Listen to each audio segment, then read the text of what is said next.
Time to welcome the Associated Press's Bernie Wilson back to the sports world after a brief hiatus where you were you saw Pearl Jam. Correct. And how were they? They were awesome. What they open with? Pendulum. And I take it you enjoyed the show. Absolutely. Every minute of it and every beer of it. All right. Yeah. Welcome back after your hiatus. It's good to be back. Let's start with Dutcher. 1-year contract extension. Well, significant money, right? Yeah, absolutely. You know, and a lot of contracts are set up. They just keep rolling him over, adding a year. He earned it, and you know the SDSU is taking care of its own. You know? So they've locked up, or they added extensions to Martinez, Long, Dutcher, the big. All they need now is to find a football stadium, right? Yeah. How about that? But I mean, they have a little stability on the Mesa. Absolutely. And you know, these guys are all in their. Well, Rocky Long's in his late 60s. The other two, Mark Martinez, the baseball skipper, and Dutch, are in their 50s. They're not looking at their jobs as stepping stones. They're here at state, they're part of the fabric of the community. Exactly, and that's refreshing because there was a time when that didn't happen. And to have all three in unison. Yep. I mean, it makes the AD's job. Mr. Wicker's doing good work up there. Yeah, and on the relaxed. Mesa, Moscow on the Mesa. With the extension, these are pictures we have of Coach Meyer going into what is now, I don't know if it's still going on, but it's been an all-day tribunal as he stands before the Ohio State Board of Trustees. No white or black smoke out of the Woody Hayes chimney. But how's this going to play out? Well, the going rumor is that he'll be let off with time served, which at a place like Ohio State is probably what's going to happen. But what does that say? What does that say about the state of college athletics? It's a mess.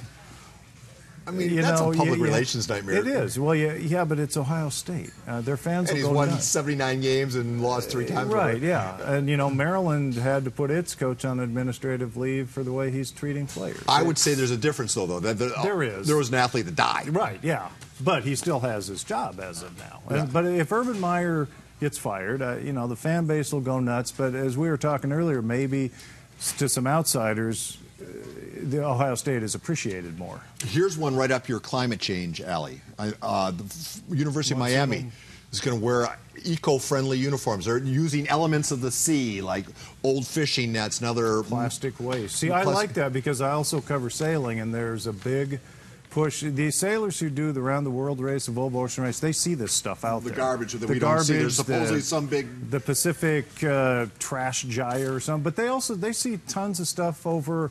You know, when they go through south of Hong Kong, they see stuff everywhere. China's the big China, polluter here. The Mallorca Straits, I believe it is. I know how to spell it. I hope I didn't mispronounce. But that's good for Miami because it calls attention to a huge problem. Rocket Rod Laver celebrated his 80th birthday earlier this month. The only tennis player to win the Grand Slam, and he did it twice. Yeah. 62 and 62 as an amateur, 69 as a professional. So you want to talk about Rocket He's Man. a great guy. Fortunately, I've gotten to know Rocket Rod and scored an invitation to a party for him on Saturday. But he's one of the finest human beings you could ever meet.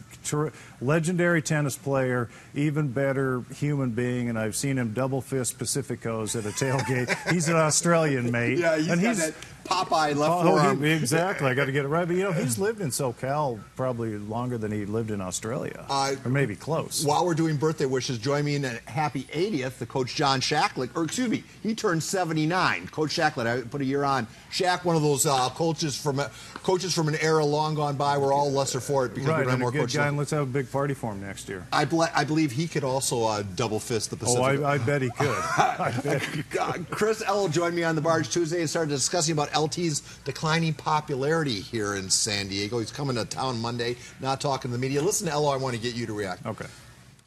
I'm not 100% sure why, other than the fact that he agreed to work for the LA Chargers. But, I mean, he just wants to stay in football. I think LaDainian Tomlinson still loves San Diego. San Diego does not seem to love LaDainian Tomlinson that much anymore. I mean, if you did a Mount Rushmore of San Diego athletes, when he played here, he was on that for sure. Now people in San Diego are chiseling his face right off of that. You agree with that assessment? Yes. Just because he's being painted by the same, he joined the evil empire? Yeah, don't forget, he promised a Hall of Fame party in San Diego.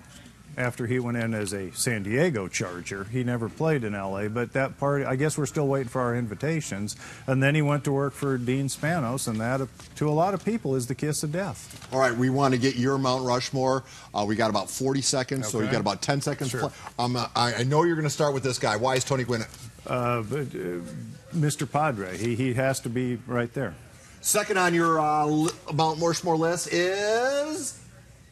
Junior Seau. You know, this could have been Dan Fouts as well, but I went with Junior Seau just because of the impact he had, and he got him to a Super Bowl. Number 3 on your list is? The big redhead, star at Helix, star at UCLA, star in the NBA, deadhead, and a terrific human being. If you spend 5 minutes with Bill Walton, you're going to talk about everything except sports. And you got your fourth and final Hall of Mount Rushmore? Splendid Splinter, one of the greatest baseball players ever, which makes him the greatest baseball player to ever come out of San Diego, which has produced a lot of great baseball players. One of the orneriest human beings you could ever deal with, but he was the Splendid Splinter. All right, Bernie, that's it. Thank you very much. I appreciate Anytime. that. Tonight on the ASR, we are going to be at a bunch of girls volleyball. We're also going to be at boys water polo. Hope you tune in 10:45 on the All Sports Report. The 5 o'clock news is over.